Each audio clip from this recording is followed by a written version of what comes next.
I turned 46 last Christmas, and although I hate to think about my age, one benefit of getting older is that I get to know myself a little better as each year goes by. It's been a rough road at times, but mostly because I spent far too long pretending to be someone I wasn't. This is part of the story of my life, of Deanna Burleson's life, and how I got to be where I am today, and how my piano played a role in my life throughout the years. You see, when I was 5, my father bought our family a beautiful Yamaha piano, and I started lessons that year. I was not a gifted student, and I really didn't like to practice, but the discipline came with time. I guess I liked it enough because I kept up lessons for 10 years. I remember my father laying on the couch and listening to the piano with his eyes closed, and I often wondered what he was thinking. I know he really liked to listen to my sister and I play when we were young. When I was a teenager, my mother arranged for me to meet my idol, Dino Kartsanakis. He's a Christian pianist, amazing man with awesome talent. And I remember for months after that, I fell asleep listening to his music. That was when the piano went from being a childhood chore into a lifelong friend. What's so great about a piano? Well, besides it comes in every shape and size, it can be played so sweetly that it sounds as soft as rain, or so loud and hard that it sounds like thunder. It's flexible. You can hear it at a wedding or a funeral. You can play jazz on it, or hymns at church.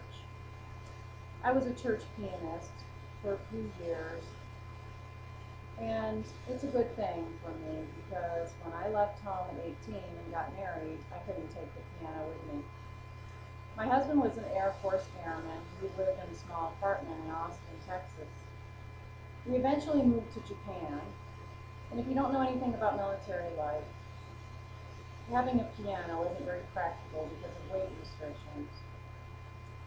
We moved around a lot after that, and once my father, knowing that I was a stressed out mom of 4, sent me a nice keyboard that I was able to take with me from New Mexico to Virginia and over to Germany.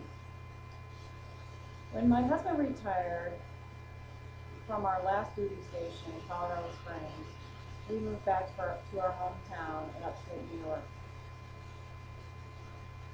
We'd always planned on raising the kids around their grandparents and our extended families. We bought a house and a piano, and crazy enough, the kids started taking lessons from my old piano teacher. Although it was an adjustment, I loved moving back to the country, but my husband, after 1 year, wanted to move back to Colorado. Despite my protests, he took the job, and I was very upset. I did not want to move. It was then that my piano became my release of pain and frustration. And when I heard a song that touched my heart, I taught myself how to play it by ear. I don't know what I would have done without the piano that year. We eventually moved back to Colorado, and I insisted this time that the piano go with us. Although I hated to uproot the kids, it had to be done. My marriage started to suffer though, and I tried to stick it out. But the problem was my husband thought I was one person when I was actually someone else. I had a lot more strength than I thought I had, and I ended up getting a job. I filed for divorce, and here I am in school. You can bet that when I left, I took the piano with me. It's a nice little Yamaha, just like my father bought for us all those years ago, and it sits in my living room, taking up way too much space. But I wouldn't sell it for the world. Every once in a while, my daughter will play it, and I will sit on the couch and close my eyes.